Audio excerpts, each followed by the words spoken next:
Kak Siki, apakah sudah siap? Siap. Siap. Kami persilakan untuk Kak Siki memulai materinya. Baik, terima kasih teman-teman semuanya. Selamat pagi. Oke, seperti yang disampaikan Kak Melan tadi, gitu kan, saya memang sehari-hari kerjanya di dunia pembuatan konten, gitu, produksi konten, khususnya video. Karena memang basicnya dulu kuliahnya film dan televisi, seperti itu teman-teman. Baik, langsung saja ya Kak Melan ya, langsung masuk ke materi aja kalau gitu, karena waktunya kan nggak panjang ya. Oke, teman-teman semuanya, izinkan saya pagi ini sedikit sharing dengan teman-teman terkait materi, promosi, dan video produk kayak gitu. Oke, teman-teman semuanya, tentu hari ini semua dari kita tidak terlepas dari media sosial. Gitu. Pasti saya yakin semua teman-teman yang ikut jagoan bisnis ini pasti semuanya punya Instagram, punya Facebook, mungkin juga ada yang punya TikTok kayak gitu. Kemudian tentu juga dari teman-teman semua yang ada di sini sudah nggak asing lagi gitu kan dengan YouTube gitu kan, dengan YouTube hari-hari buka YouTube dan lain sebagainya kayak gitu. Oke, dari situ semua yang ingin saya sampaikan ke teman-teman semuanya bahwa sebenarnya media sosial ini adalah media kita berkomunikasi kayak gitu. Jadi kalau hari ini kita ngomongin promosi produk kayak gitu melalui konten video, tentu kita harus tahu bahwa oke, video ini nanti akan kita share melalui media sosial seperti itu. Nah, kemudian sering banyak teman-teman yang nanya bagaimana sih cara membuat video yang bagus itu gitu kan, membuat film pendek yang bagus atau membuat konten promosi yang bagus gitu. Nah, teman-teman harus balik lagi nih ke awalnya, ke dasarnya, ke basicnya bahwa semua itu konten yang kita buat itu hanyalah sebuah media untuk kita berkomunikasi. Jadi kalau kita ngomongin itu sebagai media komunikasi, ukuran berhasil atau tidaknya sebuah konten yang kita produksi dan kita distribusikan, kita gampang ukurnya gitu. Ya, kalau kita ngomongin media komunikasi, kita balik ke definisinya, komunikasi itu adalah proses penyampaian pesan gitu kan, dari komunikator ke komunikan gitu. Jadi dari teman-teman yang punya jasa, punya produk, informasi itu, pesan itu disampaikan kepada calon-calon pengguna produknya, pengguna jasanya kayak gitu. Nah, ketika pesan itu tersampaikan dengan baik, ya artinya proses komunikasinya berhasil kayak gitu. Nah, hari ini pagi ini saya akan sedikit sharing dengan cepat aja gitu karena waktunya nggak panjang, sharing bagaimana sih cara kita berkomunikasi melalui media sosial, kemudian melalui media video kayak gitu. Oke, yang pertama tentu sebelum kita memproduksi sebuah konten, kita harus punya media planning dulu teman-teman. Saya yakin kalau teman-teman yang ikut di jagoan bisnis ini sudah punya planning ya, sudah punya planning nanti siapa yang bakalan pakai produknya dan lain sebagainya gitu. Nah, jadi sama, kita bikin konten, kita juga harus punya perencanaan. Yang pertama, perencanaannya terkait target audiens. Target audiens kita itu siapa sih, gitu kan? Atau target konsumen kita siapa, gitu. Kita nggak mungkin bisa membuat target konsumen ini semua umur, gitu kan? Semua umur, kemudian semua jenis kelamin, kayak gitu nggak bisa, gitu. Tentu dari masing-masing produk yang nanti teman-teman akan buat atau yang teman-teman miliki, itu punya target audiens tersendiri kayak gitu. Kalau kita punya produk popok bayi misalnya, kita kan nggak mungkin targetnya semua umur gitu kan. Ya tentu itu untuk bayi gitu. Kemudian kita mau mempromosikan ke siapa gitu, ke orang tuanya tentu gitu kan. Nah, kemudian dari situ kita tahu nih, oke, platform yang bakalan kita gunakan itu platform apa ya gitu. Kita manfaatkan Facebook kah, manfaatkan Instagram atau YouTube dan lain sebagainya. Nah, itu harus kita sesuaikan dengan target audiens kita kayak gitu. Kalau target audiens kita itu untuk anak-anak SMP, SMA gitu, mungkin kita pakai Instagram, TikTok gitu, mungkin itu akan lebih tepat gitu. Tapi kalau untuk ibu-ibu yang usianya 30-40 tahunan, mungkin mereka banyak yang punya Instagram, tapi mungkin mereka lebih suka pakai Facebook, misalnya seperti itu. Nah, karena dari masing-masing media itu kita karakteristik konten yang kita bagikan itu akan berbeda di sana. Sederhananya saja, mungkin kalau di Instagram orang akan lebih suka dengan konten video yang durasinya tidak terlalu panjang, yang pendek-pendek, yang ringan-ringan kayak gitu. Tapi kalau di YouTube kita bisa pakai membuat konten yang durasinya panjang, mungkin agak berbobot, agak berat kayak gitu. Nah, teman-teman harus paham itu. Nah, kemudian yang ketiga adalah pengukuran yang pas. Pengukuran yang pas, mungkin kalau nanti teman-teman mau mempromosikan konten yang teman-teman buat melalui Instagram, Facebook, melalui promosi berbayar, teman-teman harus tahu, balik lagi nih ke awal, ini untuk siapa. Jadi kita harus ngukur nih, kan di situ kita bisa masukkan usianya, kemudian mereka tinggal di mana dan lain sebagainya. Saya yakin teman-teman udah pada tahu lah kalau ini. Oke, lanjut. Nah, teman-teman, kita tentu dalam membuat konten untuk produk kita, nggak mungkin kita cuman bikin satu konten kan, seperti itu ya. Tentu kita kalau kita udah bikin planning, kita bikin kontennya mungkin akan tiap hari atau tiap minggu kayak gitu. Nah, biasanya teman-teman di situ bakalan bingung nih, gimana sih cara buat konten rutin tiap hari atau tiap minggu kayak gitu. Nah, gimana cara kita memunculkan idenya gitu. Nah, yang pertama tentu kita harus riset, teman-teman. Riset yang dimaksud di sini nggak harus riset yang serius, yang penelitian beneran kayak gitu kan. Nah, kita bisa riset yang pertama mulai dari topik apa sih yang lagi bagus untuk kita munculkan, untuk kita angkat kayak gitu kan. Nah, kemudian itu sesuai dengan target pasar, sesuai produk kita gitu. Misal target pasarnya itu anak muda, ya udah kita ngikut nih topiknya yang lagi rame diperbincangkan anak muda apa gitu. Nah, kemudian yang ketiga adalah sesuatu yang sedang tren. Apa sih yang sedang tren? Kalau bahasanya anak-anak muda sekarang kan pansos gitu kan. Nah, kita bisa memanfaatkan sesuatu yang lagi tren, lagi banyak diperbincangkan, itu untuk kita membagikan konten yang kira-kira temanya senada lah gitu, sehingga kita bisa ikutan naik gitu. Misal kayak kemarin Banyuwangi lagi tren desa penari dan lain sebagainya. Nah, teman-teman bisa memanfaatkan itu gitu kan untuk ikutan naik. Nah, kemudian yang selanjutnya adalah kata kunci. Nah, mungkin hari ini teman-teman bisa dengan mudah gitu ya, tanpa harus kita bayar gitu. Kita bisa lihat di Google Trend misalnya, kita bisa lihat apa sih yang sedang banyak dicari oleh pengguna internet hari ini kayak gitu. Nah, kemudian yang terakhir adalah platform yang sedang hits. Nah, ini kita harus menyesuaikan, teman-teman. Oke, mungkin kalau kita lihat selama ini TikTok, kita lihat ya apa sih banyak orang cuma joget-joget aja atau seperti apa. Nah, tapi nggak bisa kita pungkiri itu banyak sekali penggunanya gitu. Nah, kita mau nggak mau ya harus ngikutin itu ya, yang nggak harus ikut joget-joget juga gitu kan. Tapi kita bisa memanfaatkan untuk membuat konten yang sekiranya bisa menyasar target konsumen kita di situ. Oke. Nah, selanjutnya mungkin teman-teman kalau yang usahanya sudah jalan, bisnisnya sudah jalan, pasti media sosialnya sudah pakai fitur profesional gitu. Atau mungkin kalau yang teman-teman yang masih baru mulai, ya sangat saya sarankan untuk media sosialnya dialihkan ke pengguna yang profesional gitu kan. Profesional atau konten kreator kayak gitu. Nah, sehingga kalau kita pakai akun yang profesional, kita bisa dengan mudah kita bisa lihat pengikut kita di Instagram atau di Facebook itu siapa saja, dari mana saja gitu. Nah, seperti yang kita lihat sekarang gitu kan. Oke, pengikutnya ini akun media sosial kami gitu kan. Jadi kita tahu pengikutnya 22% orang Banyuwangi Kota, kemudian 3,6% orang di wilayah Kecamatan Genteng, selanjutnya Kecamatan Singojuru dan lain sebagainya. Kemudian untuk rentang usia ternyata didominasi orang usia 25 sampai 34 tahun dan lain sebagainya. Nah, kenapa ini penting?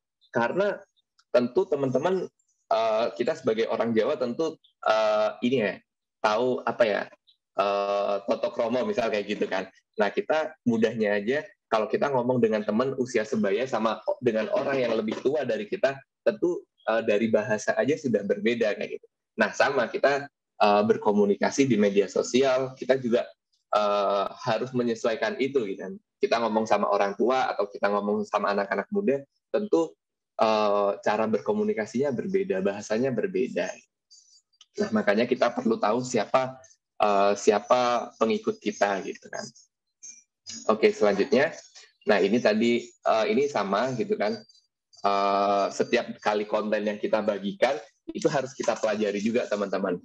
Jadi mungkin kita kalau awal-awal punya media sosial gitu kan, bahasanya kita tes ombak dulu nih, kita bikin konten yang ringan-ringan misal kayak gitu, kemudian bikin konten yang serius, bikin konten yang komedi misal seperti itu. Nah nanti kita bisa lihat di situ pengikut kita lebih banyak yang banyakkan suka konten yang seperti apa kayak gitu. Nah, jadi dari setiap konten yang kita buat, kita bisa lihat, oh ternyata karakteristik pengikut kita seperti ini, sehingga kita bisa dengan mudah, oke, berarti besok kalau bikin konten lagi baiknya seperti ini, yang ringan-ringan saja, ternyata ini lebih disukain oleh pengikut kita, misalnya seperti itu teman-teman. Nah tadi sempat saya bahas juga tentang sesuatu yang sedang tren. Nah, ini yang sebelah kiri adalah Google Trend gitu kan. Jadi ini update tiap jam, tiap detik gitu kan. Tiap hari kita bisa lihat sekarang apa sih yang lagi banyak dicari oleh pengguna Google kayak gitu. Itu bisa kita lihat. Kemudian yang sebelah kanan itu di Instagram Reels. Nah, musik apa sih yang sedang banyak dipakai oleh pengguna Instagram hari ini gitu kan. Nah, itu bisa kita manfaatkan teman-teman untuk kita membuat konten. Gitu. Jadi kalau kita ngomongin Instagram Reels, kan orang nggak harus follow akun kita gitu ya. Ketika kita pakai musik tertentu, kemudian orang lagi suka dengan musik itu, nah bisa jadi nanti konten kita mampir nih dilihat oleh pengguna di Instagram seperti itu. Jadi kira-kira seperti itu teman-teman. Nah, kita sekarang masuk ke materi yang agak sedikit serius gitu kan. Nah, teman-teman, dalam dunia film gitu kan, dalam dunia film sebenarnya ada dua unsur penting yang harus kita ketahui. Gitu. Jadi ini sebenarnya disadari atau tidak gitu kan. Teman-teman di sini pasti mungkin ada beberapa yang udah buat konten kayak gitu. Tapi saya yakin hampir semua teman-teman di sini itu suka menikmati konten di Instagram, di YouTube, atau bahkan suka nonton di bioskop. Nah, disadari atau tidak, gitu kan? Kalau kita ditanya, kalian suka film ini karena apanya, gitu? Tentu jawabannya pasti beragam. Gitu. Ada yang suka karena ceritanya, suka karena pemainnya, suka karena lokasi syutingnya dan lain sebagainya, gitu. Nah, semua itu terangkum dalam dua unsur yang hari ini bakalan kita bahas, teman-teman. Yang pertama adalah unsur naratif. Nah, jadi sejago apapun kita ngambil gambar, gitu kan, sebagus apapun kamera kita, sebagus apapun kamera handphone kita, tapi kalau dalam membuat konten kita tidak memperhatikan unsur naratifnya, ya itu rasanya akan kurang aja, teman-teman. Nah, teman-teman, jadi kalau ngomongin unsur naratif ini adalah kekuatan dari kita bercerita. Nah, balik lagi nih ke awal, bahwa kita membuat konten, membuat video, membuat film pendek, membuat video promosi iklan untuk produk kita di situ sedang bercerita, kita di situ sedang menyampaikan pesan. Nah, kemudian banyak sekali teman-teman yang sering bingung gitu kan. Kalau kita mau bikin cerita, kita mau nyampein pesan, gimana sih caranya kita buat cerita kayak gitu kan. Nah, ini cara gampang, kalau menurut kami, cara gampang untuk kita membuat sebuah cerita. Nah, yang pertama adalah kita tentukan dulu nih, nanti di konten yang bakalan kita buat, itu tokohnya siapa sih yang akan menggerakkan cerita dari awal sampai akhir kayak gitu. Nah, ini biasanya akan lebih mudah kalau kita tentukan dulu tokohnya. Gitu. Nah, kalau bisa tokoh ini menggambarkan sesuai dengan target konsumen dari produk teman-teman. Nah, jadi pertama kita tentukan dulu teman-teman, dalam kita menyusun sebuah cerita, kita tentukan dulu tokohnya. Nah, dalam kita menentukan tokoh, kita buat 3 dimensi tokohnya. Nah, 3 dimensi itu ada fisiologis, psikologis, dan sosiologis, seperti itu. Jadi secara fisik itu si tokoh ini seperti apa sih? tinggi badannya berapa, berat badannya berapa, kemudian dia warna kulitnya seperti apa, rambutnya seperti apa, kayak gitu kan. Nah, lagi-lagi kalau bisa ini menggambarkan sesuai dengan karakteristik dari calon pengguna jasa atau pengguna produk yang teman-teman miliki, kayak gitu. Nah, sehingga ini bisa lebih dekat dengan calon konsumen kita, kayak gitu. Kemudian secara psikologis dia orang yang seperti apa, orang yang serius, orang yang humoris atau seperti apa gitu. Kemudian secara sosiologis dia seperti apa gitu kan. Dia dari orang yang secara status sosialnya itu perekonomiannya menengah ke atas, menengah ke bawah atau seperti apa. Dia orang yang berpendidikan atau seperti apa. Nah, biasanya setelah kita menentukan 3 dimensi tokoh ini, kita akan lebih mudah dalam menggerakkan cerita. Nah, oke teman-teman. Selanjutnya, setelah kita sudah menemukan tokohnya, kita bakalan menyusun cerita itu.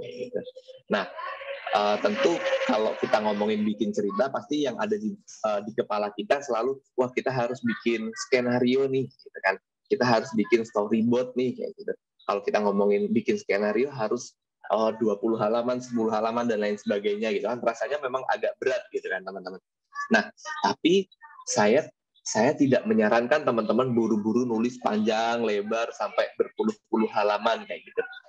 Nah, saya sarankan ke teman-teman, sebelum membuat konten, teman-teman nulis premis dulu aja gitu kan. Nulis premis. Nah, premis ini cuma 1 kalimat aja teman-teman gitu. Jadi tanpa harus nulis panjang lebar, teman-teman nulis dulu nih 1 kalimat gitu. Nah, 1 kalimat itu apa saja sih isinya gitu. Nah, yang pertama tentu karakter. Tadi kita udah bahas karakter ya, tokoh gitu. Nah, karakternya siapa gitu teman-teman, yang bakal dimunculkan di cerita ini. Nah, kemudian yang kedua adalah tujuan dari karakter ini. Tujuannya apa? Kayak gitu. Nah, kemudian yang ketiga adalah hambatannya. Hambatannya apa? Kemudian yang terakhir adalah resolusinya. Tawaran solusinya apa? Nah, sederhananya aja gitu kan. Ketika teman-teman punya produk yang akan yang ikut di jagoan bisnis ini, punya produk. Nah, untuk mempromosikan produk yang teman-teman miliki, ya 4 poin ini aja gitu kan. 4 poin ini aja yang harus teman-teman cari kayak gitu kan. Untuk menggambarkan, untuk menceritakan produk yang teman-teman miliki itu keunggulannya apa gitu. Jadi munculkan saja di videonya nanti karakternya siapa sih, dia punya tujuan apa sih, kemudian dia punya hambatan apa sih kayak gitu.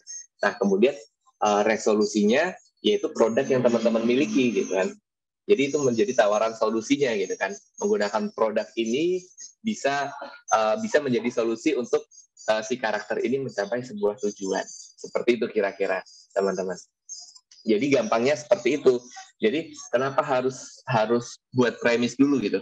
Karena biar kita nggak sia-sia energi yang kita buang. Kita udah syuting, udah bikin skenario panjang lebar, ternyata ceritanya biasa aja, ceritanya nggak nyampe, pesannya nggak nyampe, kan kayak gitu ya. Jadi lebih baik kita nulis dulu nih 1 premis, kemudian kita ceritakan nih ke teman-teman kita gitu kan, ke kerabat kita, aku mau bikin konten seperti ini, menurut kalian gimana, bagus apa enggak ceritanya nih, kayak gitu. Kalau menurut teman kita, wah ceritanya biasa aja, ceritanya jelek gitu. Nah, berarti nggak masalah dong gitu kan. Kita bisa perbaiki premis kita, atau kita bisa bikin premis yang baru kayak gitu. Daripada kita udah bikin skenario panjang, udah syuting, kemudian videonya udah jadi, kita tontonkan ke teman kita, ternyata komentarnya, wah videonya biasa aja, videonya jelek gitu kan. Kan sayang gitu ya, udah buang waktu, udah buang biaya, kemudian ternyata konten yang kita buat biasa aja gitu. Jadi lebih baik tulisan yang kita buat dalam 1 kalimat itu dikomentarin jelek, kemudian kita nulis lagi, daripada kita udah syuting, buang uang, buang waktu, ternyata kontennya nggak bisa dinikmati oleh penonton. Jadi seperti itu teman-teman. Jadi kita tulis dulu nih premis sebelum kita syuting, sehingga kita energi yang kita keluarkan itu tepat guna gitu kan ya, nggak kebuang sia-sia gitu. Jadi sederhananya saja apa ya, dalam kita nulis premis, ya kita munculkan aja lah, misal karakter Anton, misal kayak gitu, Anton. Kemudian tujuannya cita-cita Anton, misal ceritanya Anton ini anak SMA kelas 3 misal kayak gitu kan. Kemudian tujuannya dia pengen masuk akpol misal seperti itu. Kemudian hambatannya tapi dia nggak bisa renang misal kayak gitu kan. Nah, kemudian solusinya misal adalah jasa teman-teman jagoan bisnis yang punya jasa, misalnya jasa latihan renang, kursus renang atau seperti apa. Nah, sederhananya seperti itu sih teman-teman. Nah, ini tinggal nanti diaplikasikan dengan produk yang teman-teman miliki, ide bisnis yang teman-teman miliki kayak gitu. Jadi sederhananya seperti itu kayak gitu. Jadi misal kayak teman-teman nonton film Finding Nemo kayak gitu kan, ya menceritakan tentang si Nemo yang pengen berkelana tapi dia belum pernah mengarungi lautan luas sebelumnya kan, seperti itu ya teman-teman. Sehingga orang yang nonton pasti bakalan punya harapan dia bakalan berhasil atau enggak ya gitu kan. Nah, kalau ceritanya si Anton yang pengen masuk akpol tapi dia nggak bisa renang ini, terus orang yang nonton kan bakalan nunggu, dia bakalan nanti bisa renang apa enggak ya, dia bakalan bisa masuk akpol apa enggak ya, kan seperti itu kira-kira teman-teman.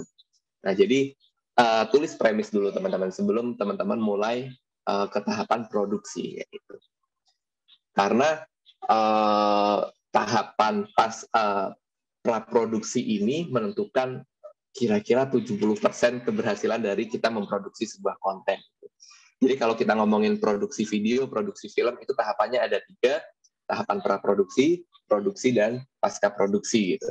Nah, tahapan praproduksi ini tahapan-tahapan kita menyiapkan semuanya. Jadi dari mulai menyiapkan ceritanya, membangun ceritanya, menentukan siapa nanti pemainnya, di mana kita syutingnya, kayak gitu kan. Nah, itu menentukan kira-kira 70% keberhasilan dari sebuah konten kayak gitu. Karena ya mau kita pakai kamera yang bagus sekalipun, kamera yang mahal sekalipun, kita hire kameramen yang mahal dari Jakarta misalnya, tapi kalau ceritanya nggak kuat, ya nanti hasilnya bakalan biasa aja kayak gitu teman-teman. Justru nanti bakalan sayang uang yang udah teman-teman keluarkan untuk memproduksi sebuah konten itu. Oke. Nah, selanjutnya setelah kita nulis premis, kita bisa kembangkan itu ke dalam bentuk sinopsis dalam satu paragraf, atau kita kembangkan dalam bentuk treatment kayak gitu kan, atau kita kembangkan dalam bentuk skenario, atau lebih mudahnya kita kembangkan ke dalam bentuk storyboard gitu. Karena kalau kita ngomongin proses produksi konten video itu nggak hanya melibatkan 1-2 orang, tapi akan melibatkan banyak orang di situ teman-teman. Nah, karena ketika kita melibatkan 10 orang, tentu 10 orang itu akan punya anggapan atau punya persepsi yang berbeda dengan satu kalimat yang kita buat, misal seperti itu. Misal kita buat satu kalimat, Anton nembak Ani di taman, misal kayak gitu kan, nembak Ani di taman. Tentu dari 10 tim yang kita ajak, ketika baca, oh nembak di taman ya, tentu pasti bayangannya bakalan beda-beda nih. Oh nembak, pasti nanti dia bakalan ngasih bunga. Oh nembak, dia pasti bakalan ngasih coklat.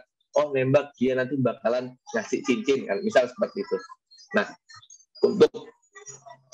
untuk memberikan solusi biar nggak banyak multi persepsi gitu kan dari tulisan yang kita buat, nah kita tulis ke dalam bentuk storyboard, sehingga seluruh tim produksi, seluruh tim kita nanti yang bakalan ikut memproduksi konten kita di lapangan, dia bisa tahu, oh nanti bakalan ada properti ini, oh ternyata nanti nembaknya pakai cincin nih, misal seperti itu.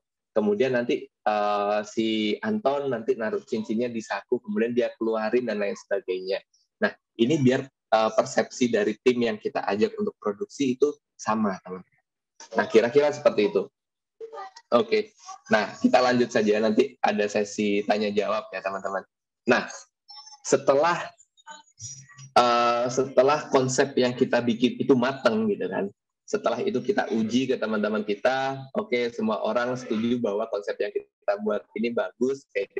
Nah, masuklah kita ke tahapan selanjutnya, ke unsur selanjutnya. Unsur selanjutnya adalah unsur sinematik. Nah, unsur ini adalah unsur yang mengubah, gitu kan, mengalih mediakan gitulah bahasanya. Kalau sebelumnya media kita itu hanya dalam bentuk tulisan, hanya dalam bentuk konsep, gitu kan, sama kayak kita cuman nulis cerpen atau tulisan dalam bentuk novel misal seperti itu. Nah, kalau kita ngomongin kita bikin video pendek atau kita bikin film, itu kita ubah medianya ke dalam media audio visual. Nah, unsur sinematik ini adalah seni bagaimana kita bercerita melalui media gambar dan suara. Baik. Nah, yang pertama dari unsur sinematik ini, yang pertama adalah sinematografi itu sendiri, teman-teman. Jadi bagaimana seni kita dalam kita menata gambar. Karena kita ngomongin video promosi ya hari ini. Kita menata gambar. Nah, dari sinematografi ini, hal yang pertama harus kita ketahui ini. Elemen-elemen yang ada dalam sinematografi. Mungkin teman-teman nggak asing dengan istilah shot, teman-teman nggak asing dengan istilah scene, teman-teman nggak asing dengan istilah sequence gitu. Nah, tapi kita bahas lagi teman-teman. Nah, dari elemen terkecil. Elemen terkecilnya adalah shot. Jadi ketika teman-teman menekan tombol rekam dan menekan tombol rekam lagi yang artinya cut, gitu kan, di kamera atau di handphonenya teman-teman, itu artinya teman-teman sedang melakukan proses pengambilan gambar untuk satu shot, gitu kan, satu shot. Jadi mulai dari kita nekan tombol, rekam, dan nekannya lagi, kayak gitu. Nah, satu shot ini identik dengan satu ukuran gambar yang sama. Gitu. Jadi, misal satu shot, close up, gelas kopi, misal seperti itu. Itu satu shot. Kemudian, ada satu shot lagi, satu orang cowok meminum gelas kopi. Kelihatan mulai dari pinggang sampai ujung kepala, kayak gitu. Itu satu shot lagi. Nah, kemudian beberapa shot yang digabung itu namanya scene, teman-teman. Jadi scene ini menggambarkan satu situasi, satu waktu, satu setting yang sama. Gitu. Jadi di ruangan kerja ada seorang minum kopi sambil ngerjakan tugas kuliahnya. Nah, itu satu scene. Jadi mulai dari gambar yang close up tumpukan dokumen kerjaannya, kemudian ada shot gelas kopi, ada shot dia minum kopi. Nah, ketika itu digabungkan, itu kita sebut dengan satu scene, kayak gitu. Nah, kemudian ketika beberapa scene itu digabungkan, selama itu masih dalam babak yang sama, itu namanya sequence. Sequence ini menggambarkan babak, gitu, teman-teman. Oke, teman-teman maaf ya kalau ini agak ngebut, karena ini materinya banyak banget sebenarnya. Ini harus dipelajari bersemester-semester gitu kan kalau di kampus gitu. Tapi karena hari ini waktunya cuma setengah jam lebih, kita agak ngebut dikit. Nanti kalau masih agak bingung, teman-teman bisa baca ulang gitu kan materi yang saya share ini, dan nanti juga kita ada sesi tanya jawab gitu. Nah, kenapa ini harus kita paham akan ini semua? Karena ini bakalan nyambung terus nih. Mulai kita produksi nanti di lapangan sampai nanti di tahapan pasca produksi ketika kita di tahapan editing kayak gitu. Oke. Nah, itu tadi basicnya. Ngomongin shot, scene, sequence, itu berkaitan sekali dengan cerita yang kita buat di unsur naratif tadi, teman-teman. Di storyboard yang teman-teman buat tadi. Teman-teman udah tahu, bakalan ada gambar ini, adegan ini, pemainnya ini, dia bakalan bercerita kayak gini. Itu tadi kita siapin di praproduksinya. Nah, ketika tahapan produksi. Nah, ini teman-teman, mungkin kalau teman-teman yang sudah tahu basicnya fotografi nggak asing dengan istilah ini. Gitu. Nah, jadi teman-teman, di dalam kamera yang kita miliki, teman-teman, di dalam kamera yang kita miliki, entah itu kamera digital ataupun kamera handphone yang teman-teman miliki, itu dasarnya sama. Kita harus menguasai alat yang kita miliki. Kita harus mengenali alat yang kita miliki. Nah, yang pertama, sebentar, saya ambil contohnya.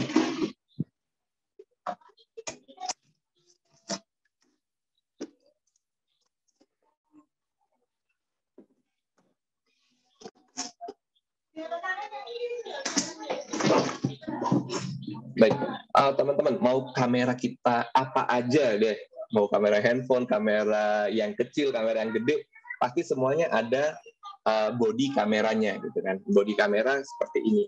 Ini body kamera, ini body kamera, ini body kamera kayak gitu kan. body kamera. Kemudian ada juga pasti kalau cuma body aja, pasti dia nggak bisa nangkep gambar nih. Harus ada lensanya. Nah, kamera handphone kita juga sama gitu kan. Di situ pasti ada bodinya, ada lensanya. Kemudian yang ketiga ada media penyimpanannya, teman-teman. Nah, media penyimpanan mungkin kalau teman-teman yang dulu pernah tahu masa kecilnya pernah difoto pakai kamera manual kayak gitu kan, pasti media penyimpanannya itu pakai film. Kalau orang Banyuwangi bilangnya klisi kayak gitu kan, ada klisinya. Nah, misal seperti ini kamera apa namanya? Ini kamera manual gitu kan. Ini masih pakai media penyimpanannya klisi kayak gitu.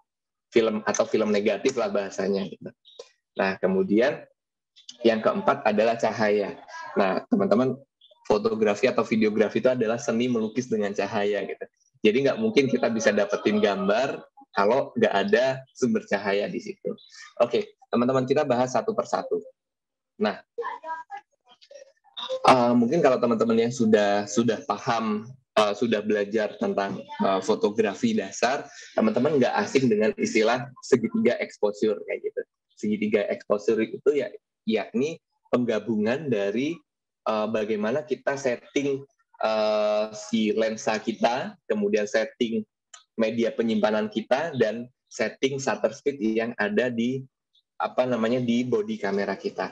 Nah, ini sering sekali kita analogikan seperti kita ngisi bak air gitu kan, ngisi ember air kayak gitu. Jadi ketika kita ngisi ember air, di situ tentu ada embernya, kemudian ada kerannya, kemudian kita harus tahu nih, kita buka dan tutup keran itu selama berapa lama kayak gitu kan. Kalau kita bukanya kelamaan, tentu airnya bakalan luber, bakalan tumpah-tumpah. Atau kalau kita ngisinya terlalu cepat, misalnya, itu pasti nanti bak airnya itu kurang isinya kayak gitu. Nah, kalau di dunia fotografi atau videografi itu namanya exposure, teman-teman. Jadi orang Banyuwangi kadang suka bilang, wah fotonya kopong kayak gitu kan. Karena fotonya terlalu terang kayak gitu. Nah, ada penampakan atau apa gitu kan. Nah, itu semata-mata ada penampakan, itu bisa jadi karena cahaya yang masuk ke kamera kita itu terlalu banyak. Kemudian atau wah gambarnya terlalu gelap nih, gambarnya terlalu gelap. Nah, ini bisa dikarenakan cahaya yang masuk ke kamera kita kurang gitu. Sama seperti si bak air tadi. Bak airnya isinya kurang gitu. Nah, kemudian gimana dong kita baiknya seperti apa? Ya kita harus ngisi si bak air itu dengan cahaya air yang cukup, nggak tumpah, nggak kurang juga gitu. Nah, sama, kita ngambil gambar itu dengan ukuran cahaya yang benar nih, tidak terlalu banyak dan tidak terlalu sedikit gitu kan. Nah, jadi kalau teman-teman motret, teman-teman punya kamera digital, biasanya di pojok bawah ada yang seperti ini. Ada yang seperti ini, teman-teman. Nah, ini adalah light meter. Jadi si kamera kita kan punya sensor tuh, dia bakalan ngukur. Oke, cahayanya kurang, -2 nih. Oke, cahayanya pas di 0 nih. Oke, cahayanya over, +2 kayak gitu. Nah, teman-teman ingat-ingat aja analogi keran air tadi gitu kan. Nah, kita bahas satu persatu. Nah, dalam kita ngisi bak air tadi gitu kan, pertama kita ngomongin kerannya dulu deh. Kita ngomongin kerannya dulu. Kalau kita ngomongin kamera, kita ngomongin lensanya dulu gitu kan. Lensanya dulu. Nah, teman-teman biasanya sering teman-teman kalau baru belajar itu suka nanya, kita settingan kamera yang bagus itu seperti apa sih? Pakai diafragma berapa, shutter berapa, dan lain sebagainya gitu kan. Nah, jadi teman-teman sebenarnya tidak ada aturan baku, tidak ada istilah settingan yang bagus, itu nggak ada.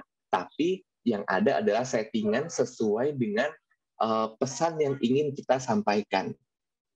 Kenapa seperti itu? Karena setiap kita menggeser atau men-setting lensa kita, body kamera kita, itu nanti kesan gambar yang dihasilkan akan berbeda, gitu teman-teman.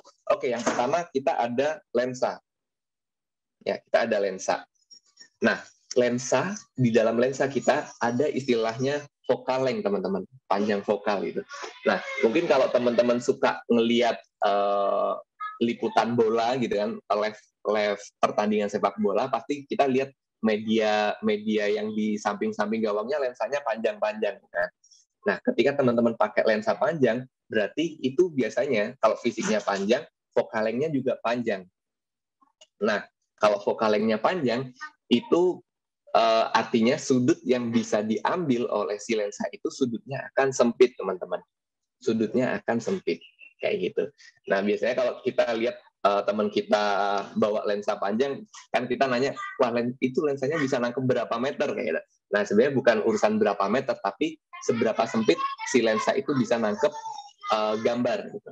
Nah, seperti contoh gambar berikut ini. Nah, ini anggap saja posisi kamera dan posisi modelnya ini tidak bergeser, teman-teman, di posisi yang sama. Akan tetapi ketika dia mengubah focal length si lensa ini, dia akan menghasilkan gambar yang berbeda, sudut gambar yang berbeda. Nah, ini bukan hanya berbicara tentang sudutnya, teman-teman, tapi ini berkaitan dengan ruang tajam yang ada di belakangnya. Nah, semakin panjang sudut yang focal length yang kita gunakan, ruang tajamnya akan semakin sempit.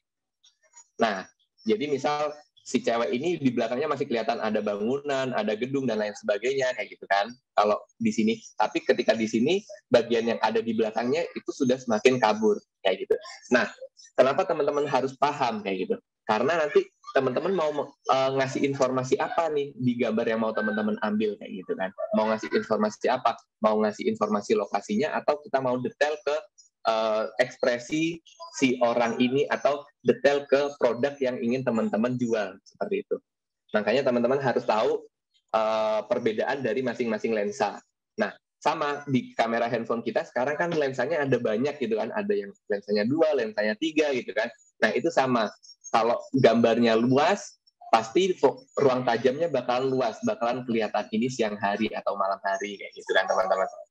Nah, tapi kalau ada yang mode potret misalnya seperti itu, kita akan fokus ke satu objek saja. Objek di belakangnya akan kabur, akan blur kayak gitu. Nah, makanya teman-teman harus tahu informasi yang akan ditekankan apa gitu kan. Suasananya kah, ataukah ekspresi dari penggunanya, atau fokus ke produknya. Makanya teman-teman harus tahu. Jadi biasanya teman-teman kalau pemula gitu, yang penting aku pakai lensa fix yang bokeh kayak gitu kan.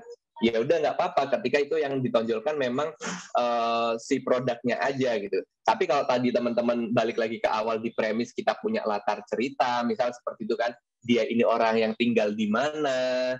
Nah, itu harus ada gambar dengan pengambilan gambar dengan focal length yang luas kayak gitu, focal length pendek. Fokusnya luas, gambarnya juga kelihatan luas kayak gitu, teman-teman. Ini balik lagi ke cerita yang pengen teman-teman sampaikan. Nah, kemudian waktunya udah habis, teman-teman. Ini nanti silakan materinya bisa dipelajari sendiri ya. Nah, kemudian masih di lensa, di lensa itu kita bisa atur aperture-nya, teman-teman. Jadi ini sama kayak mata kita. Ketika mata kita kebuka gede sama kebuka sempit, itu pasti bakalan berbeda hasilnya.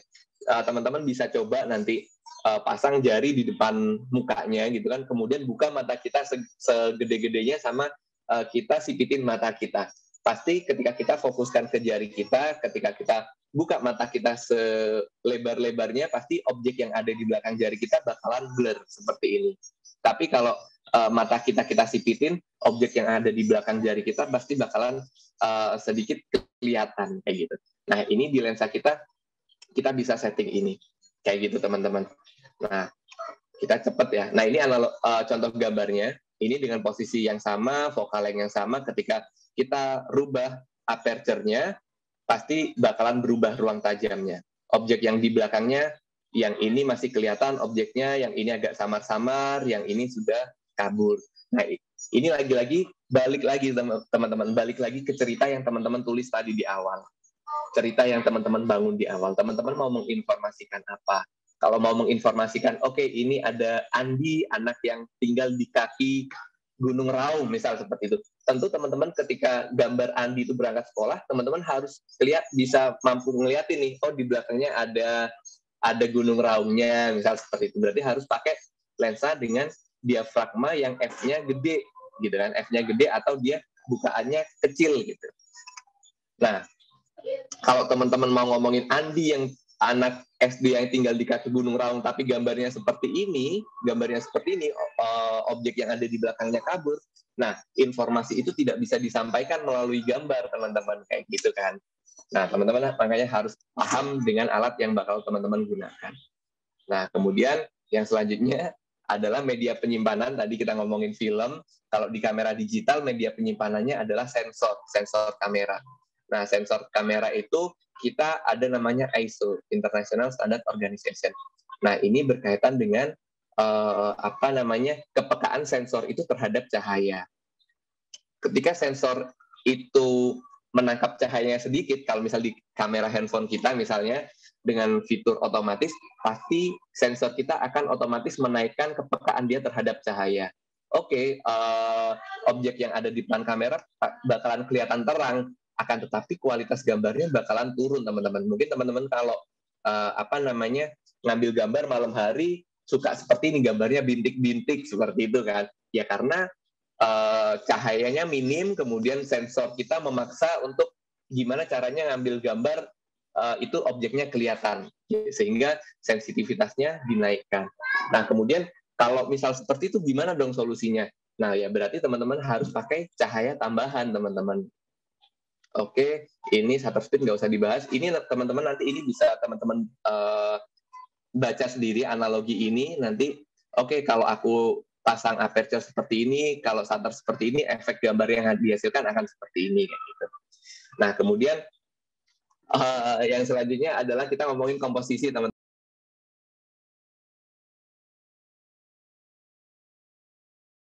Oke, teman-teman, sambil nunggu share screen gitu ya. Kalau kita ngomongin komposisi itu berkaitan dengan sebenarnya apa saja sih yang bakal kita masukkan ke dalam frame kayak gitu kan, ke dalam frame gitu. Nah, komposisi itu ada dua, jadi teman-teman, ada komposisi statis dan komposisi dinamis. Mungkin teman-teman biasanya seringkali saya temui gitu ketika teman-teman motret atau ambil video itu suka meletakkan objek persis di tengah-tengah dari frame yang kita ambil kayak gitu. Nah, ketika teman-teman melakukan hal yang demikian, itu berarti teman-teman sedang mengambil gambar dengan komposisi statis gitu. Nah, jadi komposisi statis itu cirinya adalah dia cenderung digunakan untuk hal-hal yang sifatnya formal. Karena itu untuk hal-hal yang sifatnya formal, dia akan cenderung sifatnya membosankan gitu, teman-teman. Jadi sama kayak ketika teman-teman ngelihat foto presiden, foto bupati kayak gitu kan, posisinya kan ada di tengah-tengah nih si objek utamanya kayak gitu kan. Nah, itu kita gunakan untuk hal-hal yang sifatnya formal sebenarnya. Jadi kalau teman-teman mau mempromosikan sebuah produk, saya sarankan jangan menggunakan komposisi yang statis kayak gitu. Jadi teman-teman bisa menggunakan komposisi yang dinamis kayak gitu. Nah, karena itu tadi kalau komposisi statis itu kesannya untuk sesuatu yang sifatnya formal kayak gitu. Nah, jadi kalau komposisi statis itu seperti itu, tapi untuk komposisi dinamis itu cocok untuk kita gunakan untuk hal-hal yang sifatnya santai, untuk kita promosikan produk kayak gitu. Nah, jadi mungkin teman-teman nggak sadar gitu kalau di kameranya atau di handphonenya biasanya suka muncul garis bantu yang ada 3 seperti itu. Nah, itu namanya rule of third, teman-teman. Lanjut. Nah, ini namanya rule of third. Jadi kita membagi bingkai itu menjadi 3 bagian. Nah, teman-teman bisa meletakkan objek-objek utama teman-teman di perpotongan garis ini kayak gitu. Nah, kemudian nanti di 2/3 bagian yang lain itu bisa diletakkan objek-objek pelengkapnya. Jadi anggap aja misal ini produk ya. Jadi produk utamanya kita letakkan di 1/3 bagian kanan misalnya. 2/3 bagian kiri itu bisa untuk informasi-informasi pendukungnya. Misal ini produk makanan, oke, bisa untuk bahan bakunya dan lain sebagainya bisa kita letakkan di situ. Kira-kira seperti itu, teman-teman. Kenapa kita harus menggunakan komposisi dinamis? Bayangkan saja kalau misal ini kita pakai komposisi statis, objek utamanya ada di tengah-tengah, kita mau masukkan bahan-bahan pendukung dari produk yang kita buat itu kan susah naruhnya kayak gitu. Kira-kira seperti itu. Kemudian biasakan objek utama itu ukurannya kira-kira sepertiga dari frame yang kita miliki, kayak gitu. Oke, lanjut. Ini adalah shot size, teman-teman. Ini nanti bisa sambil lihat, sambil lalu aja teman-teman nonton ini. Nah, jadi ini pakai udah standarnya internasional gitu kan, ada ukuran-ukuran shot. Jadi intinya semakin luas shot yang kita ambil, berarti semakin banyak informasi yang kita sampaikan. Semakin dekat shot yang kita ambil, berarti kita akan semakin detail ke salah satu informasi.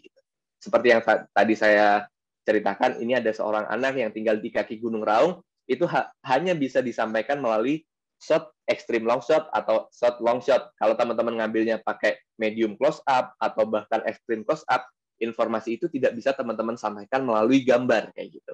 Jadi seperti itu. Makanya kekuatan video kita memiliki banyak shot di situ sehingga kita bisa menyampaikan informasi yang banyak tanpa harus kita sampaikan melalui tulisan gitu kan atau melalui suara kayak gitu.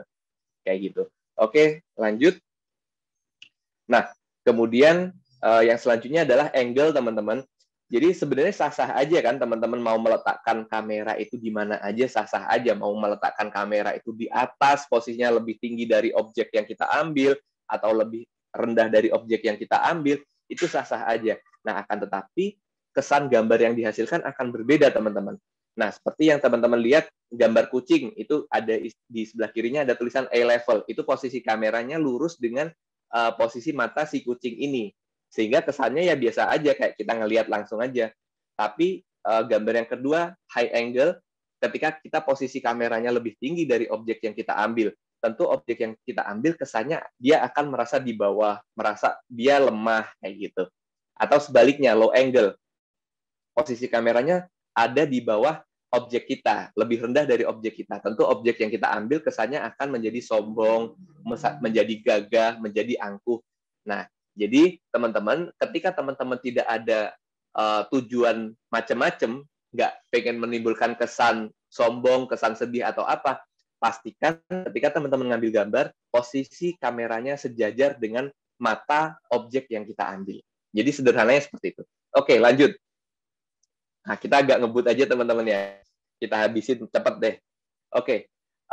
Tadi kita bahas bahwa kita nggak bisa ambil gambar, kita nggak bisa dapat gambar kalau nggak ada cahaya. Nah, teman-teman di dunia ini sumber cahaya itu hanya ada dua. Cahaya alami dan cahaya buatan. Cahaya alami ya berarti cahaya dari matahari, cahaya dari bulan.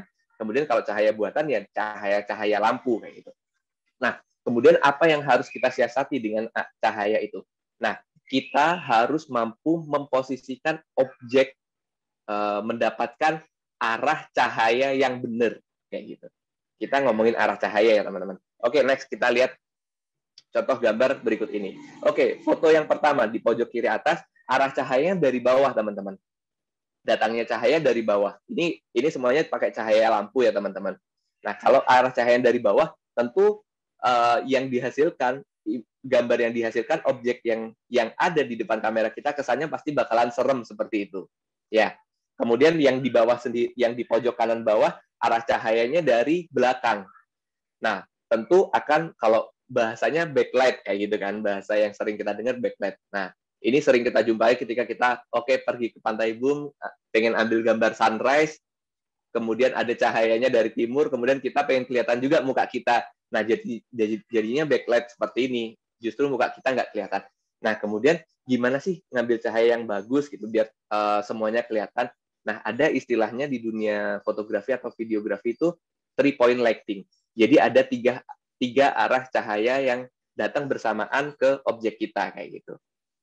Jadi arah cahayanya dari samping, misal dari samping kanan, kemudian sebelah kiri ada cahaya fill light namanya, kemudian dari belakang ada cahaya dari belakang rim light kayak gitu. Sehingga orang itu kelihatan dimensinya. Kemudian kenapa saya bilang tadi dari samping-samping, teman-teman bisa lihat foto yang kedua yang ada biru sama merahnya. Kalau kita objek kita kasih cahaya dari samping, maka dimensi dari wajah objek kita itu akan lebih kelihatan. Jadi kalau si objek kita ini misal kurang mancung, dia akan lebih kelihatan mancung, misal seperti itu. Jadi kira-kira seperti itulah teman-teman. Nanti kita kalau ada pertanyaan bisa kita bahas di sesi tanya jawab. Lanjut.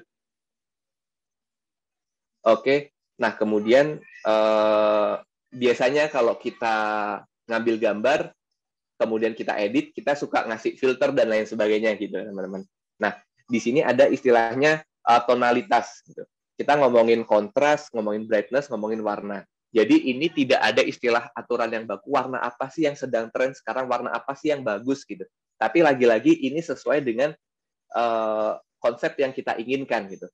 Jadi teman-teman sederhananya saja, warna itu ada dua macam. Warna hangat dan warna dingin. Kalau warnanya itu cenderung ke kuning-kuningan, ke merah-merahan, itu warna hangat. Kalau warnanya itu cenderung ke biru-biruan, ke putih-putihan, itu warna dingin. Nah, kalau teman-teman produk yang teman-teman miliki itu sifatnya itu produk yang misal apa ya kesan yang dihasilkan itu untuk orang-orang yang energik misalnya kayak gitu, ya gunakan warna-warna yang dingin gitu. Tapi kalau misal produk ini cocok untuk sesuatu yang hangat, untuk keluarga, untuk hal-hal yang sifatnya romantis, pakai warna-warna yang hangat kayak gitu. Kalau yang energik pakai warna-warna yang dingin gitu misalnya. Nah, ada contoh gambar di bawah ini. Nah, gambar yang kiri dan gambar yang kanan tentu sudah berbeda kan teman-teman ya. Yang kiri, oke, kontrasnya rendah, jarak warna paling gelap, warna ke warna terterangnya itu tidak terlalu jauh. Beda dengan gambar yang sebelah kanan, gambar gelap dan terangnya itu begitu jauh, kayak gitu kan teman-teman.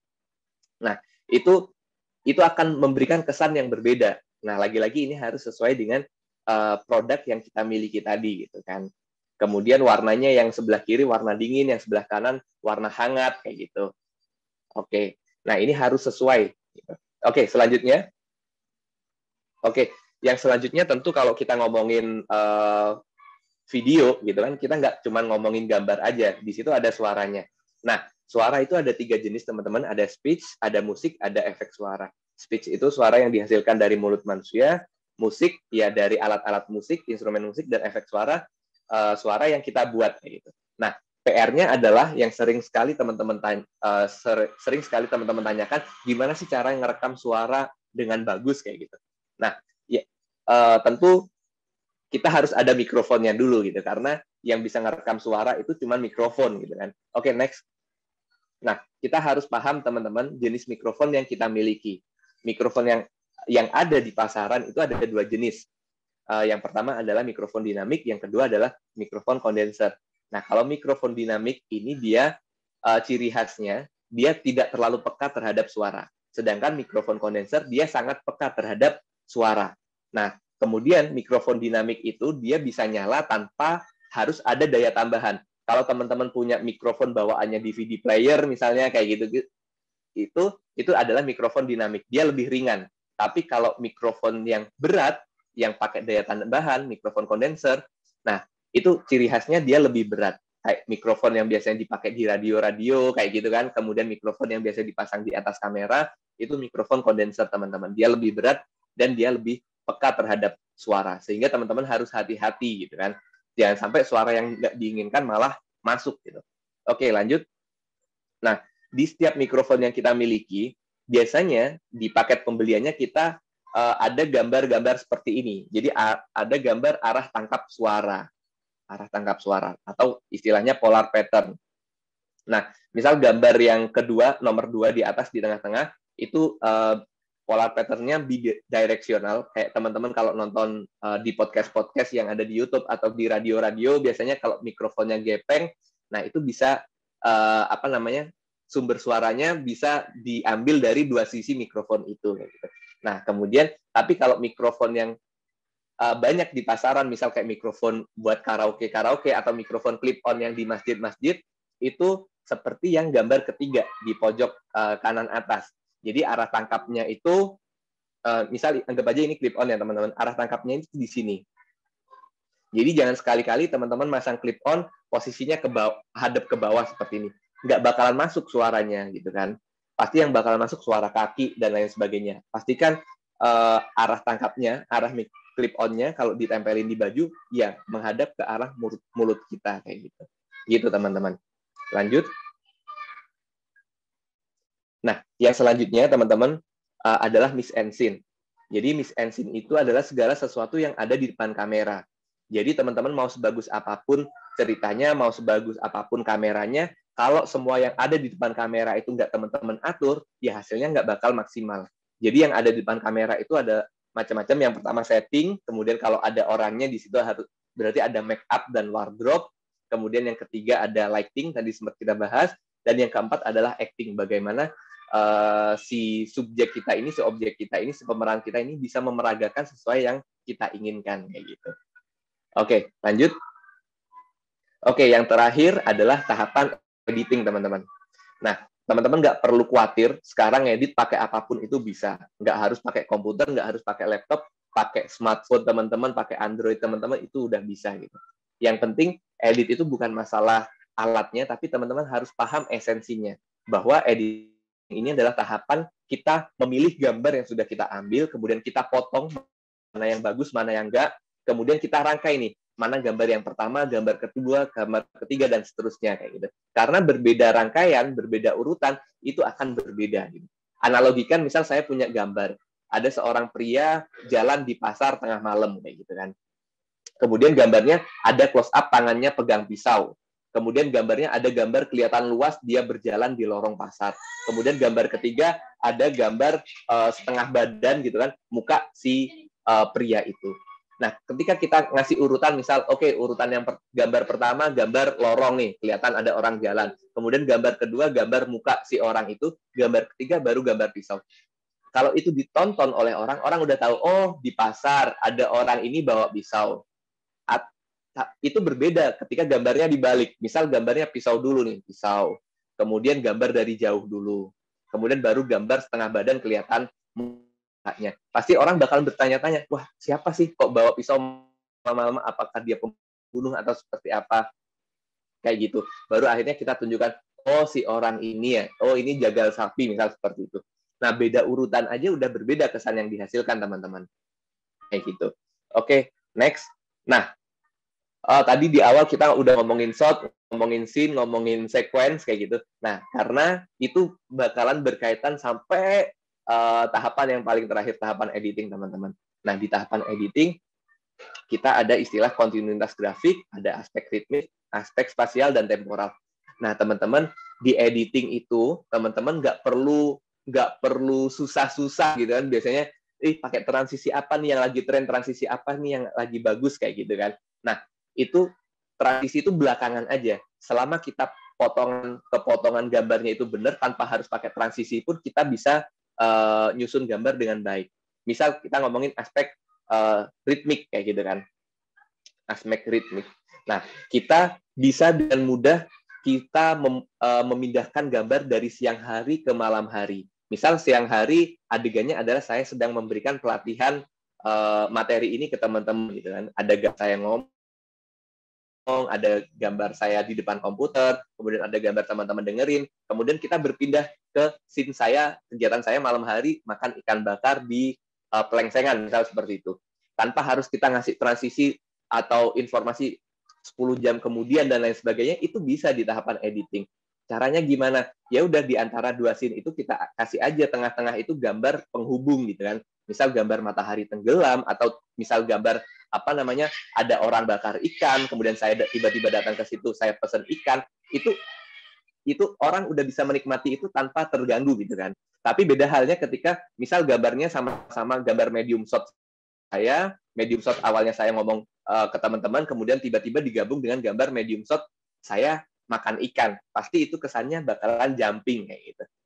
Nah, itu teman-teman. Ketika teman-teman bisa dengan pemilihan-pemilihan gambar itu, teman-teman bisa dengan mudah memindahkan waktu. Atau yang selanjutnya adalah ruang. Memindahkan ruang juga bisa. Kayak gitu. Aspek spasial.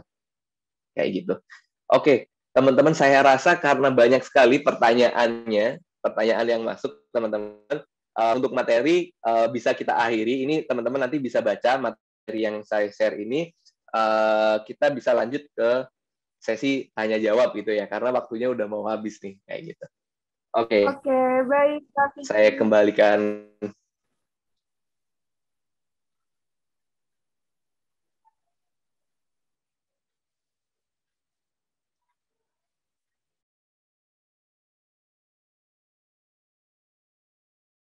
produksi itu tuh menjadi sebuah karya. Oke, ini sudah banyak banget nih Kak Vicky yang bertanya. Halo Kak Vicky.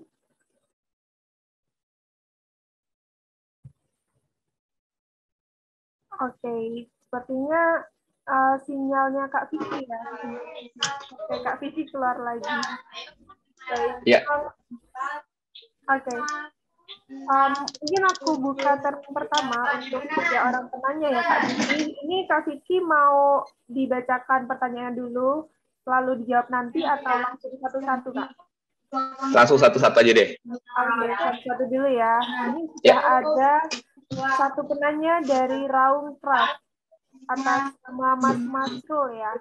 Oke, mungkin bisa on mic dan on cam Kak.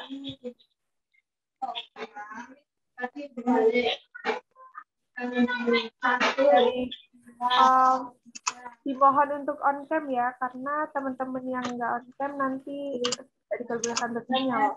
Oke, silakan. Waktu ke belakang, kakinya juga sudah berarti.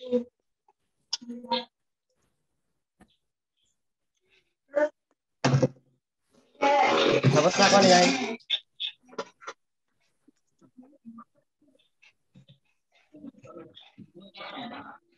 Silakan. Tuh sinyal.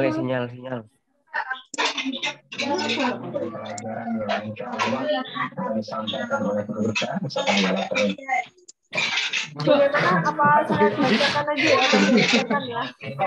Ya. Oke, nanti saya masih bisa unmute dulu ya.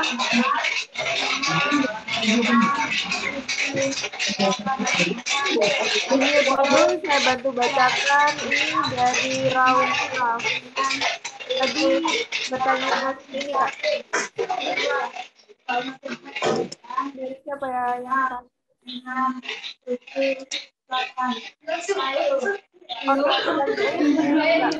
Bagaimana cara menambah rasa percaya diri dalam membuat video terutama untuk produk UMKM yang kita miliki?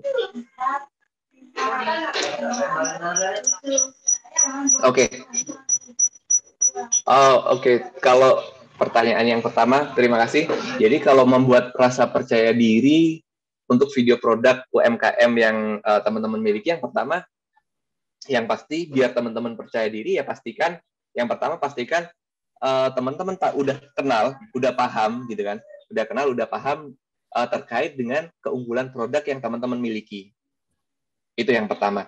Karena kalau kita ngomongin branding gitu kan, ya kita nggak sedang ngomong seberapa banyak sih kita bisa menjual produk yang kita miliki itu gitu. Tapi bagaimana image dari brand yang kita miliki itu melekat ke konsumen kita. Oke, misal apa aja sih ini peserta, misal produk ngombe dain misalnya gitu kan, ngombe dain misal kayak gitu. Nah, keunggulan dari produk ngombe dain ini apa kayak gitu. Kemudian yang menjadi pembeda ngombe dain ini dengan produk-produk minuman yang lain apa gitu. Nah, ketika teman-teman sudah menemukan itu dan sudah tahu keunggulan itu, ya informasi itu yang harus diulang-ulang terus gitu. Diulang-ulang dan itu disampaikan terus-menerus kepada konsumen kita sehingga image itu akan melekat di kepala konsumen gitu. Sehingga ketika orang punya pikiran siang-siang gini enaknya minum apa ya? Ya akan muncul brand yang teman-teman miliki itu, misal seperti itu. Jadi ya itu gali terus teman-teman keunggulan dari produk yang teman-teman miliki. Ya pasti teman-teman udah tahu lah ya, entah dari bahan bakunya, atau dari harganya, atau dari desainnya, dari kemasannya, atau dari apanya gitu kan. Atau dari narasi. Misal kayaknya banyak sekali teman-teman di sini yang kopi atau apa gitu kan produknya. Nah, atau dari narasinya. Oke, kopi ini menghidup ketika teman-teman misal ketika kalian meminum satu cangkir ini artinya kalian memberikan senyuman kepada 1.000 orang petani kopi di Kalipuro misalnya seperti itu. Nah, ketika narasi itu disampaikan berulang-ulang, nah itu menjadi keunggulan, menjadikan produk teman-teman itu apa ya, branding image-nya itu kebangun gitu kan. Dan itu yang membuat nanti teman-teman percaya diri. Gitu sih. Semoga bisa menjawab ya. Oke, semoga bisa menjawab Mas Masro tadi ya. Jadi intinya tuh yang penting buat kita bisa percaya diri adalah yakin dulu sama produk kita juga ya Mas, keunggulannya apa sehingga bisa menarik konsumen gitu. Oke, untuk selanjutnya ini ada dari UKM Center, Kak Hanggari ya. Mungkin dari Kak Hanggari bisa on mic dan on cam. Halo, selamat pagi Kak Vicky. Ya, selamat pagi Kak Hanggari. Akhirnya dapat kesempatan bertanya. Jadi saya perwakilan dari tim UKM Center. Jadi kami adalah lokal center dari UKM. Anggota kami lebih dari 55. Dan kami memiliki produk lebih dari 100 jenis olahan dari bidang pertanian, perikanan, dan craft. Jadi Kak, yang saya mau tanyakan, kita belum pernah membuat konten dari yang kreator, benar-benar kreator gitu. Kalau bisa kasih masukan, biasanya gitu rank harganya dan misalnya kita pengen bikin sendiri itu apakah ada aplikasi yang bisa disarankan kepada kami yang hanya misalnya memiliki handphone kayak gitu dan laptop. Siap. Terima kasih. Ya. Baik, kalau terkait rank harga itu tentu berbeda-beda ya, Kak. Jadi macam-macam tergantung dari banyak sekali ya faktornya, tergantung dari jam terbangnya teman-teman kreator, kemudian tergantung dari kerumitan untuk proses produksi di lapangan seperti apa kayak gitu kan. Nah, itu jadi untuk ringnya beragam gitu kan. Jadi ya mungkin kalau yang saya tahu gitu kan di lapangan, mungkin dari teman-teman saya ya macam-macam ya untuk membuat konten. Ada yang misal ada yang mulai dari 500.000 seperti itu juga ada kayak gitu kan, untuk satu konten video itu ada teman-teman kreator yang misal masih pemula-pemula itu dari 500.000 gitu ada, kemudian sampai puluhan juta juga ada kayak gitu. Nah, kemudian kalau teman-teman nanya kalau mau buat sendiri itu bisa apa enggak, ya pasti jawabannya bisa gitu. Karena kalau saya justru menyarankan teman-teman itu justru membuat tim sendiri gitu kan, di usahanya itu membuat tim sendiri yang memang khusus untuk membuat konten gitu kan, khusus untuk membuat konten.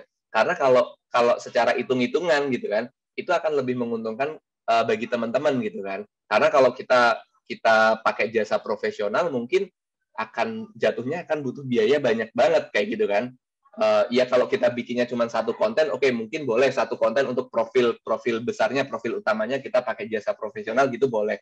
Tapi untuk kita buat konten harian, konten mingguan kayak gitu, nah itu harus teman-teman sendiri yang produksi. Kalau teman-teman terus tergantungan dengan pihak ketiga, ya sayang gitu kan, uangnya sayang kebuang gitu. Jadi lebih baik teman-teman hire satu orang untuk benar-benar membuat konten seperti itu. Karena kalau kita ngomongin media sosial, kita butuh konsistensi ya. Kita harus posting tiap hari, tiap minggu kayak gitu. Kalau kita postingnya sebulan sekali ya kita nggak bisa ditemukan oleh pembeli kita kayak gitu. Nah, kemudian kalau alat yang digunakan mau pakai kamera handphone pun nggak masalah, selama tadi itu kita tahu esensinya, kita ngambil gambar itu seperti apa, shot size-nya seperti apa, ketika kita ngedit proses editingnya seperti apa kayak gitu. Nah, ngedit saya yang untuk kerjaan profesional sekarang sering sekali saya ngedit hanya menggunakan smartphone, menggunakan tablet itu bisa. Jadi pakai software misal software editing yang bisa di Android atau iOS, misal pakai VN kayak gitu itu bisa gitu. Jadi itu fitur-fiturnya sudah sama kayak fitur profesional gitu kan. Jadi kita mau ngedit sampai resolusi 4K pun mampu di situ gitu. Jadi saya rasa seperti itu. Dan pakai smartphone pun ya saya sangat menyarankan itu karena itu lebih mudah, lebih cepat kayak gitu sih. Jadi selama teman-teman nanti tinggal teman-teman melengkapi ini aja alat-alat pendukungnya. Kalau misal produksi terus-menerus pakai smartphone ya teman-teman bisa beli tripod untuk smartphone-nya atau beli gimbal, kemudian biar suaranya terekam jelas teman-teman bisa beli clip on gitu kan. Clip on nggak perlu yang mahal-mahal yang harga 70 ribuan gitu juga udah bisa gitu. Seperti itu, semoga bisa menjawab ya. Terima kasih Pak. Jadi selama ini saya pakai kayak insert kayak gitu-gitu, tapi kayak terlihat kurang profesional gitu. Jadi mungkin aplikasi yang tadi perlu saya coba. Siap, baik. Terima kasih Kak Vicky. Ya, sama-sama. Oke, terima kasih Kakak yang sudah bertanya dan Kak Kiki buat jawabannya. Untuk selanjutnya nih Kak, ada dari resep herbal Banyuwangi. Kak Elisa, mungkin bisa on mic. Assalamualaikum Kak Vicky. Waalaikumsalam Kak Elisa. Ya, perkenalkan saya Elisa dari Atresep Herbal. Nah, Atresep Herbal itu kan salah satu akun di TikTok sama Instagram. Nah, ini saya kan baru-baru ini tuh menemui masalah beberapa minggu terakhir itu agak hampir 3 mingguan itu kan saya jarang upload video di TikTok. Nah, baru ini kan karena ada kesibukan beberapa pekerjaan yang harus diselesaikan tepat waktu kan ada deadline. Nah, itu baru-baru ini tuh sudah mulai aktif untuk upload video. Tapi permasalahannya itu yang dulu kan awal-awalnya itu setiap upload video itu selalu viewersnya itu selalu hampir ribuan bahkan sampai sampai 50.000 ke atas sampai kayak gitu. Nah sekarang ini mau setiap upload video itu baru ada 2 video itu di bawah 100 kayak gitu Kak. Maksudnya yang nonton kayak gitu. Solusi untuk permasalahan ini. Iya, baik. Terima kasih Kak Elisa.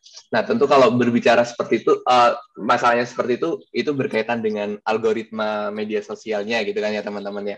Nah, jadi bisa seperti yang saya sampaikan tadi di awal gitu. Mungkin teman-teman karena udah lama nggak muncul, udah udah mulai agak ditinggalkan gitu kan sama pengikutnya dulu. Nah, teman-teman bisa mulai lagi. Jadi ya benar-benar mulai dari awal lagi teman-teman gitu kan. Mulai dari awal lagi, kemudian ya teman-teman bisa memanfaatkan itu tadi. Oke, kalau ini di TikTok, apa sih yang sedang tren di situ? Teman-teman ngikut aja di situ, ngikut arus dulu lah gitu. Biar nanti ada yang nyangkut-nyangkut gitu kan. Ada yang nyangkut-nyangkut gitu, entah ngikut dari musiknya atau gaya-gaya apa yang sedang tren misalnya gitu. Nah, itu bisa merespon itu. Jadi mau nggak mau ya kita harus membaca algoritmanya sih teman-teman ya. Apa sih yang sedang banyak dicari sama orang-orang di situ? Apa sih yang musik apa sih yang lagi banyak dipakai sama orang? Nah, manfaatkan aja itu. Kemudian ya meskipun agak nggak nyambung gitu kan kalau misal ngomongin TikTok, meskipun agak nggak nyambung sama produk kita, ya udah coba di serempet-serempetin aja gitu kan. Serempet-serempetin biar nanti ya algoritmanya itu bisa baca konten yang teman-teman buat itu gitu, sehingga itu bisa ditangkap oleh banyak orang kayak gitu sih. Jadi mau nggak mau ya kita harus mempelajari, kita lihat nih yang sekarang sedang tren misal di TikTok apa kayak gitu. Ya kita ikutin itu dulu, baru ketika kita udah nemuin lagi penonton kita, followers kita, baru kita mulai main jualan lagi. Mungkin kalau sekarang teman-teman langsung muncul kemudian langsung jualan hard selling misal kayak gitu, itu akan susah gitu kan. Orang pasti jualan nih kayak gitu kan. Ya, teman-teman bikin konten yang ringan-ringan dulu aja, coba gitu. Ngikut arus dulu aja. Nanti kalau udah mulai balik baru mulai jualan lagi. Seperti itu ya. Oke, terima kasih. Oke, terima kasih Kak Vicky atas jawabannya. Bagaimana Kak Elisa, sudah puas ya? Jadi nggak melulu harus kita konten jualan, tapi juga mengikuti tren gitu ya, biar kita naikkan algoritma TikTok kita lagi. Oke, selanjutnya ada... Oke Kak, ini termin pertama sudah 3 penanya. Karena waktunya sudah ada, kita buka termin kedua buat 3 orang penanya. Nah, kali ini aku akan ambil dari teman-teman yang raise hand ya, yang belum pernah di-mention. Kak, mungkin akan tanya dari gizi kuliner nih. Kak Khairul, boleh disilakan buat online. Assalamualaikum, Kak Vicky. Ya, waalaikumsalam. Kak Khairul Mustaqim. Saya dari giziku mau bertanya, Kak. Ya. Apakah ada cara penggunaan internal flash untuk hasil yang lebih baik? Terima kasih. Baik, terima kasih. Oke, untuk internal flash gitu ya, berarti untuk foto kan ya? Iya, nah, iya. Untuk hasil yang lebih baik. Nah, berarti teman-teman balik sebentar, saya izin share screen lagi ya teman-teman.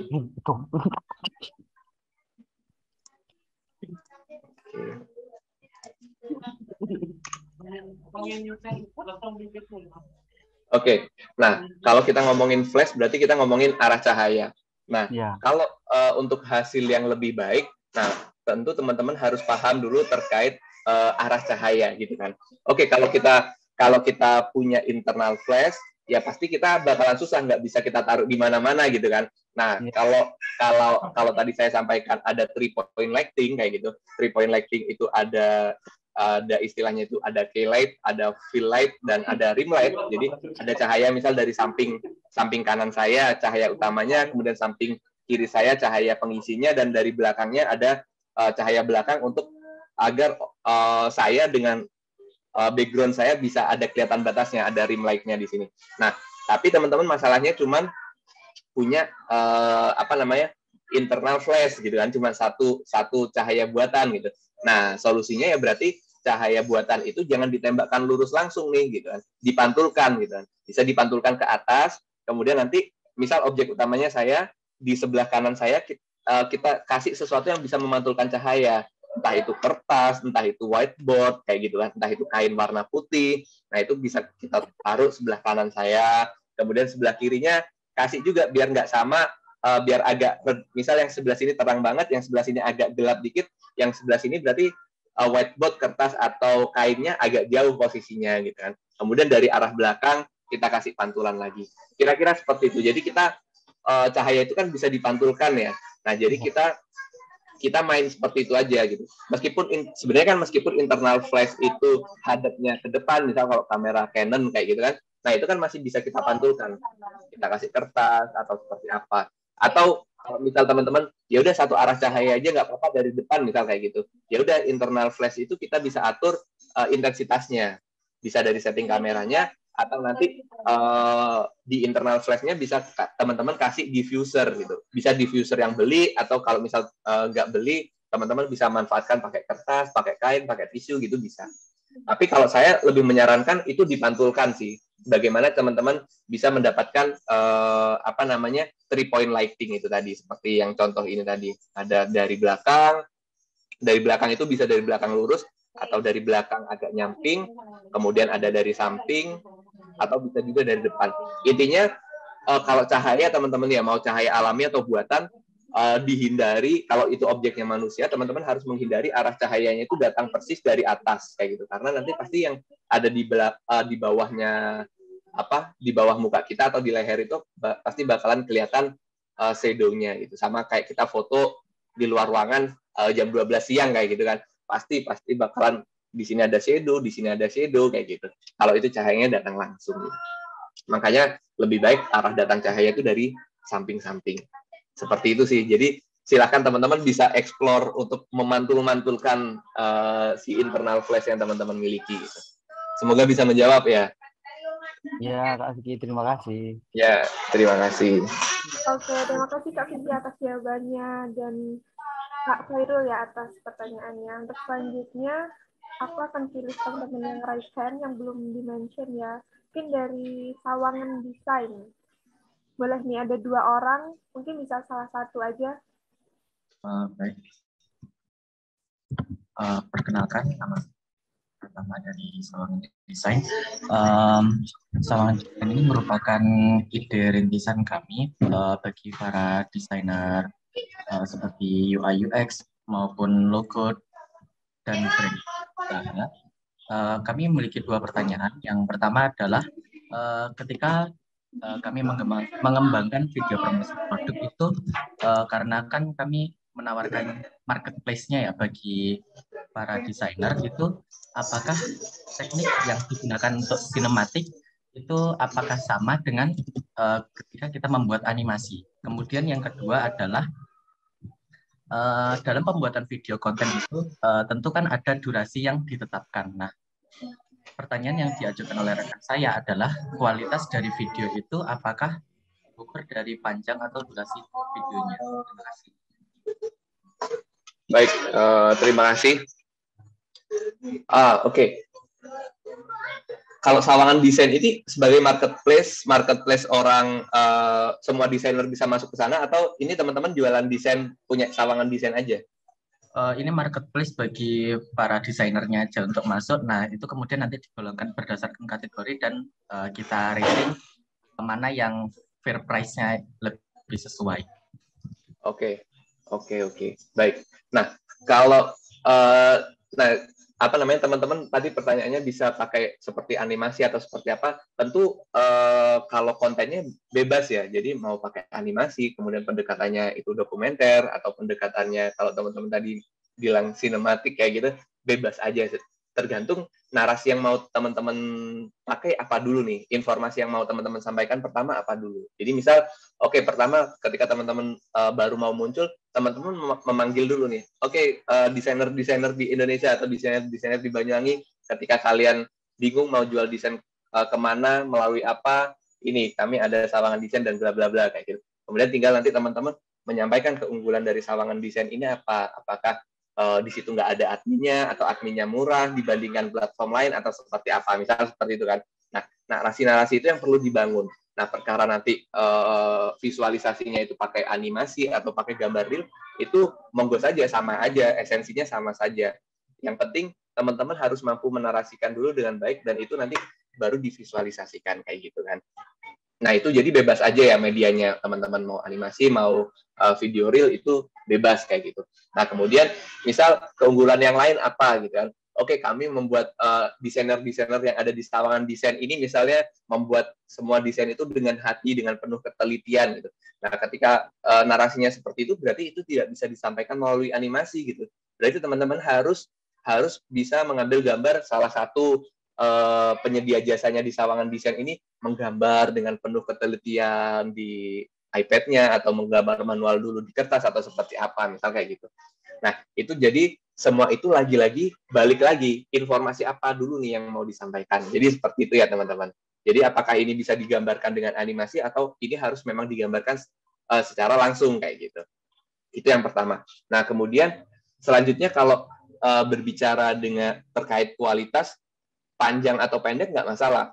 Ketika kita mau ekspor video kita, mau pakai software di komputer atau di tablet atau di handphone, biasanya kan kita ditanya ini, oke, bitrate-nya file yang bakalan kamu ekspor ini berapa gitu kan ya. Jadi ini ukuran filenya berapa megabyte sih per detik kayak gitu kan. Nah, sebenarnya kualitasnya dari situ gitu kan. Nah, tapi artinya ketika anggap aja 10 megabyte atau 1 megabyte per detik kayak gitu. Berarti dalam 1 menit ada 60 megabyte ukuran filenya. Kemudian kalau 2 menit berarti ada 120 megabyte kan seperti itu. Nah, kemudian kenapa kalau videonya panjang ketika kita share di WhatsApp kualitasnya akan turun? Ya karena kalau di WhatsApp itu akan dikompresi. Misal kita udah bikin nih 1 megabyte tapi durasi videonya 10 menit, berarti ukuran filenya nanti 600 megabyte kayak gitu kan. Sedangkan WhatsApp itu bisa share hanya kalau video misal hanya 60 megabyte, kemudian kalau itu sifatnya dokumen itu dia 100 megabyte, misal seperti itu. Pasti WhatsApp itu akan WhatsApp akan otomatis mengconvert gitu kan, mengecilkan ukuran file itu, makanya dia secara kualitas akan turun kayak gitu. Tapi kalau teman-teman itu share-nya di YouTube, kemudian share-nya itu di Reels, Instagram kayak gitu, itu saya rasa sekarang mereka udah bagus gitu kan, konversinya kayak gitu kan, proses mereka encodingnya udah bagus, jadi kualitas kita nggak begitu turun-turun amat gitu. Nah, jadi solusinya makanya dari awal tadi saya sampaikan teman-teman ini platform yang mau dipakai apa gitu. Jadi memang baiknya itu teman-teman sendirikan. Oke, saya bikin konten untuk YouTube. Oke, durasinya boleh aja 10 menit, 5 menit itu boleh aja. Tapi oke, aku mau bikin konten untuk story WhatsApp atau saya bagikan broadcast WhatsApp kayak gitu. Ya berarti jangan panjang-panjang, selain urusan durasi, selain urusan kualitas yang dipengaruhi durasi, orang yang nerima juga males gitu kan. Kita dapat broadcast kemudian videonya panjang 2 menit kayak gitu, ngapain gitu. Tapi kalau orang udah mampir ke YouTube kan berarti dia udah sengaja nonton gitu kan. Sengaja nonton, mau kita nonton 5 menit, 3 menit, 10 menit nggak masalah. Jadi seperti itu ya teman-teman ya. Semoga bisa menjawab. Oke, I see. Terima kasih, Mas. Ya, sama-sama. Terima kasih Kak Vicky atas jawabannya, dan terima kasih kakaknya sudah bertanya. Ini sebelum sesinya Kak Vicky berakhir, kita persilakan satu penanya terakhir ya Kak Vicky untuk bertanya sebelum Kak Vicky menutup. Silakan dari Rumah Penalaran, Kak Arida, bisa on mic?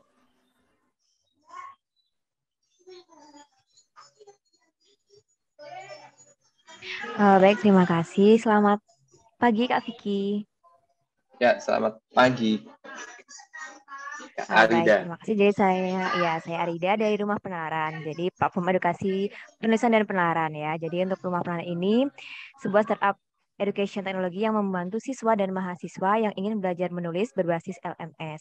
Nah, tadi kan materi tentang video nih keren banget dari Kak Vicky sendiri. Jadi saya ingin bertanya, untuk membuat video promosi, bagaimana kalau tokoh di video promosinya itu menggunakan template atau tidak membuat sendiri?